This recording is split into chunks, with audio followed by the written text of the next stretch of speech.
Hey, Topping in Life's Math Industry, and we are going to take a look at the unit circle in action. So recently, we've been understanding and learning how the unit circle works, on how it can compare both the degrees and the radians as measurements.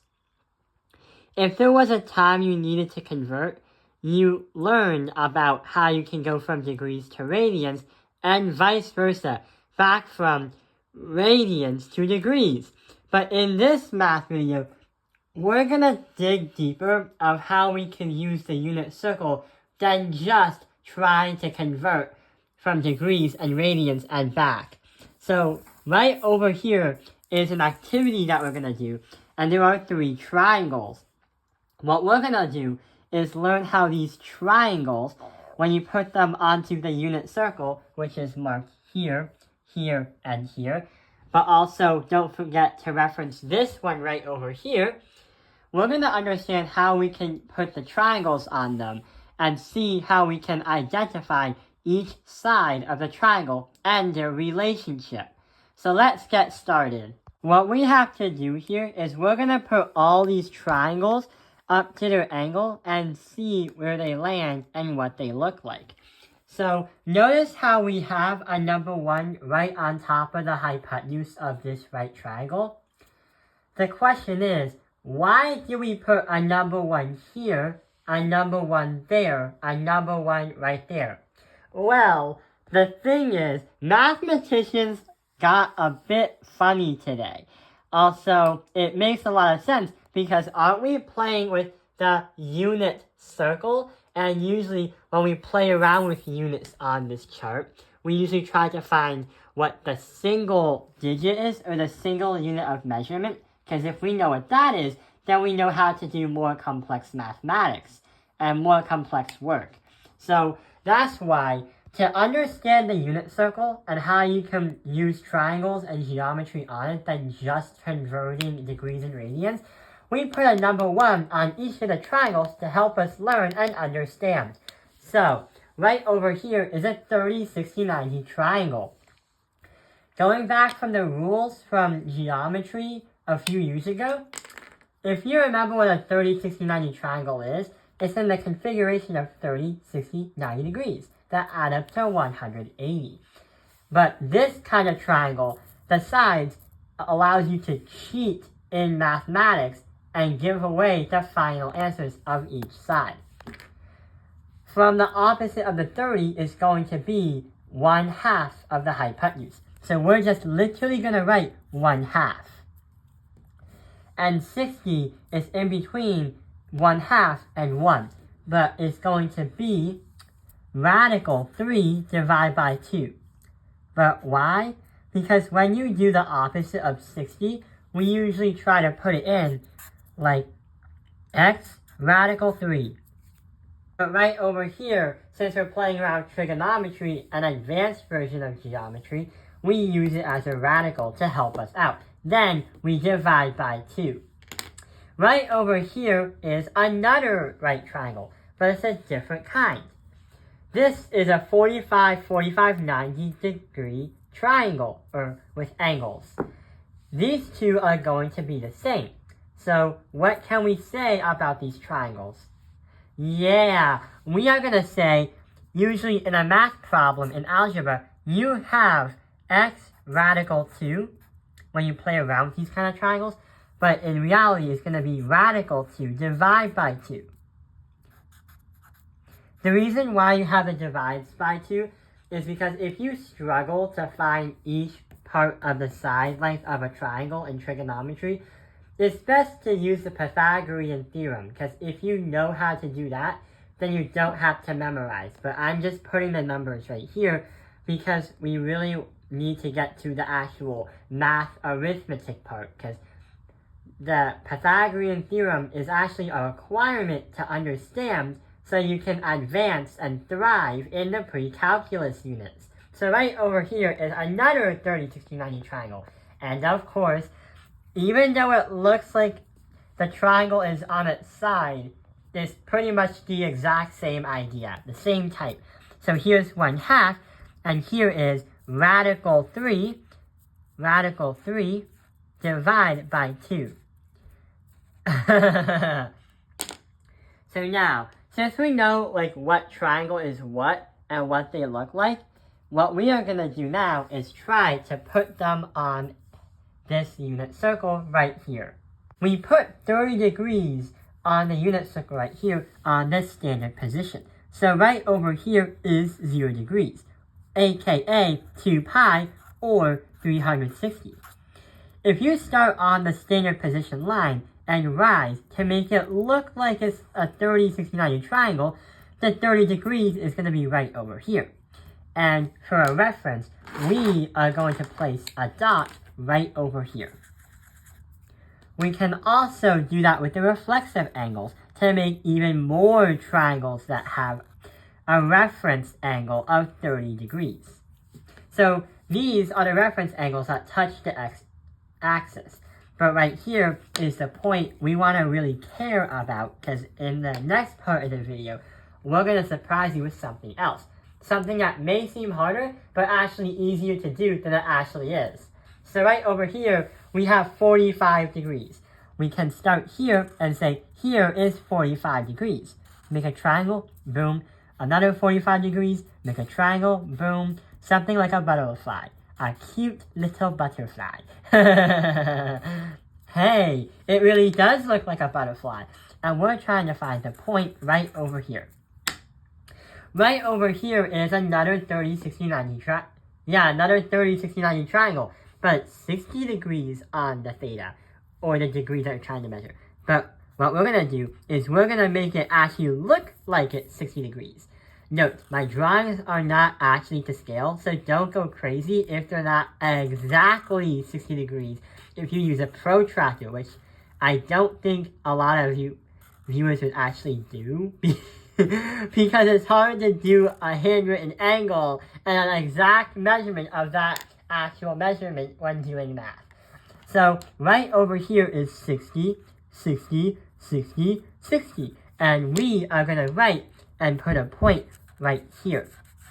But the question is, why did we bother to put those tiny brown dots on those unit circles? Well, here's what we're going to do next. We understood how if you put a right triangle onto a unit circle, then you can understand what angle is what side length is what, and what ratio is what.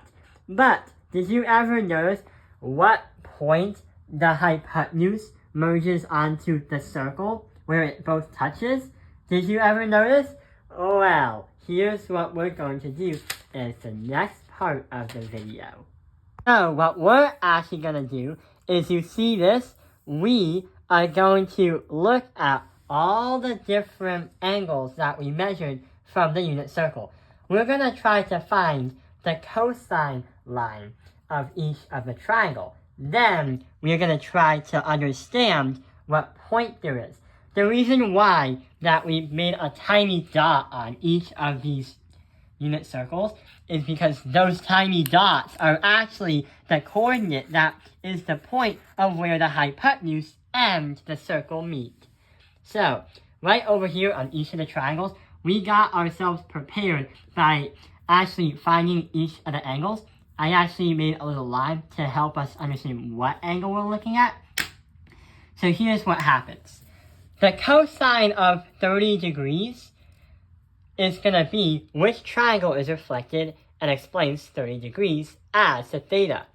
This one. So what is the cosine of 30 degrees? The cosine is the adjacent divided by hypotenuse. Since we ignore the divide by 1 because cosine and sine are always going to have the hypotenuse divided, you don't need to add the 1. So right over here we can say that radical 3 divided by 2 is going to be the cosine.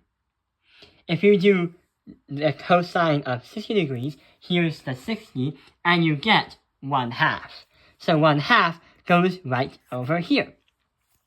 The cosine of 45 degrees, here's the 45 degree triangle, and you get radical 2 divided by 2. Sounds simple and easy, radical 2 divided by 2. But what about the signs? Well, this was a bit confusing when this worksheet was given to us in class, because when it says the cosine of theta, that was really confusing. What they really meant was the angle that we're trying to measure when the angle touches 0 and the standard position. So for the sine of 30 right over here, we're going to use the same thing. The sine of 30 is going to be right here, but the sine is the opposite, not the adjacent. So 1/2 would be the number right over here. For the sine of 60, it's going to be the opposite. Radical 3 divided by 2. So we're going to put radical 3 divided by 2. And for the sine of 45, it's going to be the opposite. Radical 2 divided by 2. So what we just did is we analyzed the cosines and the sines and understood that the adjacents and the opposites do have a connection with each other. Yeah, these are connected. We can say these are opposites, but these are opposites too, in terms of understanding the cosine-sine organization. The next thing we're going to take a look at is the points. But the question is, how are we supposed to know what point this is right here, here, and here? Well, we have found each of the lines, but there's a hint that's easy to describe what we're looking for. So here's the hint. Given that a point on an XY format on a unit circle, just like an XY plane, the cosine of any rotation is the X line. The sine is the Y, and the tangent is Y divided by X. So going back to right over here, what we're saying, to find the point, we're going to go to the cosine of 30 and look. We have 3 over 2 and 1/2. So we have X and Y, which literally means radical 3 over 2, comma, 1/2. And that is literally the point. We literally have to do that for all of them. So we have the cosine of 60. That's going to be 1/2 over radical 3 over 2. Same logic. For the cosine of 45, we have radical 2 divided by 2 over radical 2 divided by 2. Just reflecting the triangle right over here with y and x. For the coordinates for the sine of 1/2 of 30 degrees, we are going to have the coordinates of radical 3 divided by 2, comma, 1 over 2. For the sine of 60, that is going to be 1/2 radical 3 divided by 2. And the sine of 45 is going to be radical 2 divided by 2, comma, radical 2 divided by 2. And that is how we find the points of each of them. All you have to do is just go to a right triangle and say, which is the x, which is the y, and bam! If you're trying to find that point and that triangle just lies there on that unit circle, then you have your x and your y. Bam! So in reality, that crazy formula that we've been taking a look at, yeah, that crazy one, we could say that there's a formula. We can say that the cosine of a degree and the sine of a degree is going to be that point on that circle that touches the hypotenuse of that triangle, but also the point where you're looking for. So yeah, we've learned how to use triangles and put them on a unit circle, the one like this one right here, and then we were able to find the points right over here, and how to find each of the lines. I hope this video has helped you understand the unit circle in action. Thank you for watching California Lines Math Industry. Like and subscribe.